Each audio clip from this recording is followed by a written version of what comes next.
un'avventura bellissima, un'avventura importante perché siamo tutti cittadini, professionisti, commercianti, insomma ci siamo radunati un po' tutti con la volontà di dare una nuova visione a questa città. Insomma, naturalmente questo è un movimento che parte per reazione a qualche cosa che non ci è piaciuto in questi anni, e quindi ci siamo aggregati tra di noi e stiamo andando veramente bene, nel senso che c'è una grande aggregazione, ma soprattutto anche molto interesse rispetto a questo discorso dei contenuti, dei temi che stiamo valorizzando sempre più, con un team e una squadra insomma abbastanza forte che sta lavorando su questo. Quindi siamo per il momento molto contenti per quello che è fondamentalmente il dibattito che si è creato in città. È una cosa che un po' mancava, credo che a Caserta manchi da troppo tempo questa volontà di creare comunità, di mettersi insieme, e quindi questa cosa per quanto mi riguarda ne sono felice solo per questo, insomma, per avere già insieme a tante altre persone creato questo. Credo che sia comunque un buon punto di partenza. Poi le velleità ci sono di fare sicuramente un risultato importante, ma sicuramente per il momento va bene così.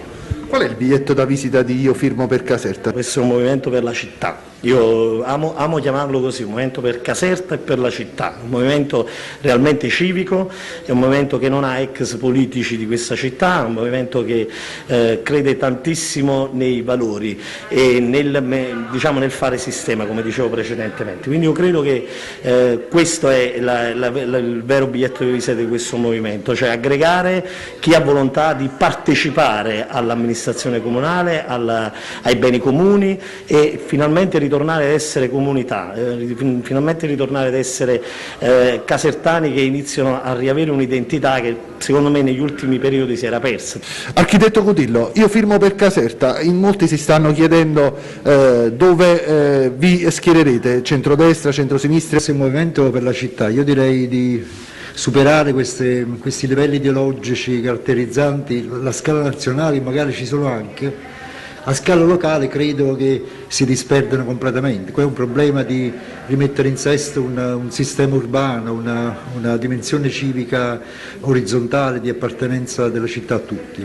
Quindi il problema della posizione politica, diciamo, così come è stata determinata negli anni, credo vada anche superata. Il punto è che, come dire, i veri uomini, tutti a sinistra o tutti a destra, io li conterei sulle dita di una mano, come dire, quelli che sono sostanzialmente legati in modo profondo a questo tipo di, ma non l'ideologia perché c'è per tutti, ma dal punto di vista proprio della posizione partitica. E la città, io ritengo, ha questo suo aspetto, come sempre d'altronde Caserta, una città molto liquida e che ha dato anche dei risultati nel tempo imprevedibili. Cioè, io ricordo alle elezioni non amministrative ma politiche o europee ci sono state delle posizioni di vittoria, per esempio di 5 Stelle, che sono state deflagranti, poi rientrate completamente. C'è stato un momento in cui la cosiddetta destra ha avuto un suo risultato, un momento in cui negli anni dopo Tangentopoli con Bolzoni c'è stata invece una posizione diciamo, molto più vicina alle posizioni di sinistra, per cui questa città ogni volta si presenta in una veste diversa, ma a quanto pare in questo momento c'è un problema proprio di aggiustamento generale della struttura amministrativa, che poi è il punto chiave. Qui ormai tutti si lamentano di piccole cose, io leggo questa anche a volte diciamo, come dire, ossessiva problema non so, delle buche, no? Che è diventato il grande tema della città e che caratterizza anche questa posizione di individualismo, a volte anche un po' egoista di alcune cose. Il punto è quello di rispondere alle esigenze minime, che sono quelle delle buche, ma fare anche un lavoro di programmazione serio, strutturato, con delle competenze. E nella nostra situazione ce ne sono in abbondanza. Pensate di andare soli? Vi unirete con il centrodestra e il centrosinistra alla fine? Molti dicono che il candidato sindaco potrebbe essere lei. No, questo ogni volta ci sono alcune persone di Caserta che ogni volta vengono tirate in ballo che potrebbero essere naturalmente i candidati sindaci. No, noi stiamo ancora facendo una riflessione molto ampia su questo problema che ci tange ovviamente perché la norma impone che ci sia un candidato sindaco. Noi al momento ci poniamo come gruppo compatto, molto orizzontale, come squadra. Se si potesse fare una sorta di oligarchia per me sarebbe interessantissimo.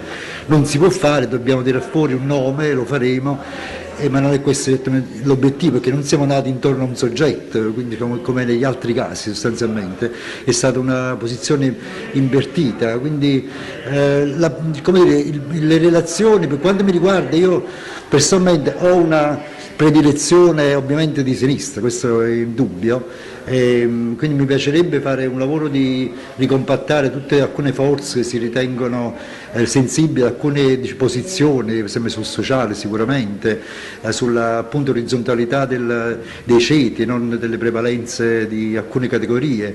Ovviamente poi dall'altra parte, se proprio vogliamo definire le parti, come dire, dei pezzi buoni ci sono pur sempre. Io personalmente punterei sulla Caserta, che è molto, come si detta, indifferente, che magari non ha una conoscenza della posizione politica esatta, ed è il grumo più interessante. Quindi siete aperti eventualmente a dialoghi con altre forze?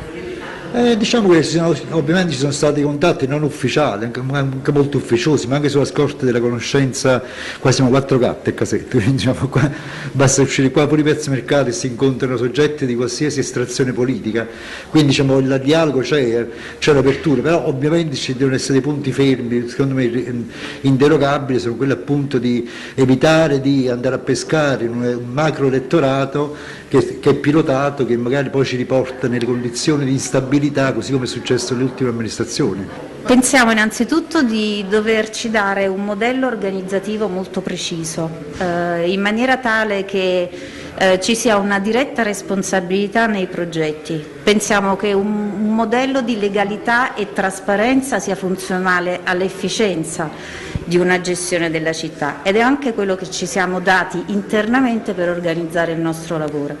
Quindi all'interno di ogni processo, quello di direzione, di esecuzione, di controllo e di verifica, ci deve essere uno scambio di informazioni. Bisogna che con la digitalizzazione tutti siano in grado di capire chi fa cosa e quindi attribuire le giuste responsabilità alle persone, in maniera tale che ognuno sia responsabilizzato e finalizzi l'operato nell'interesse della collettività. Abbiamo una sede che è qui in Piazza Mercato a Caserta, dove con degli appuntamenti possiamo incontrarci. Regolarmente noi abbiamo un calendario di riunioni tematiche, perché di fatto il nostro modello organizzativo che sta portando avanti una proposta progettuale è quello di essere organizzato in gruppi tematici. Sono 10 gruppi: urbanistica, salute, fasce deboli, poi avremo modo di raccontarlo meglio, e periodicamente ci si incontra per un confronto in base a delle competenze. Questo è il lavoro che stiamo portando avanti. Le proposte progettuali che sono venute fuori, estremamente interessanti e estremamente intriganti per la visione di città a cui aprono, sono frutto di un lavoro di persone competenti che con metodo hanno organizzato le proposte, che adesso però stiamo valutando nelle criticità, perché il concetto è che vorremmo offrirci alla città con una proposta progettuale che sia concreta.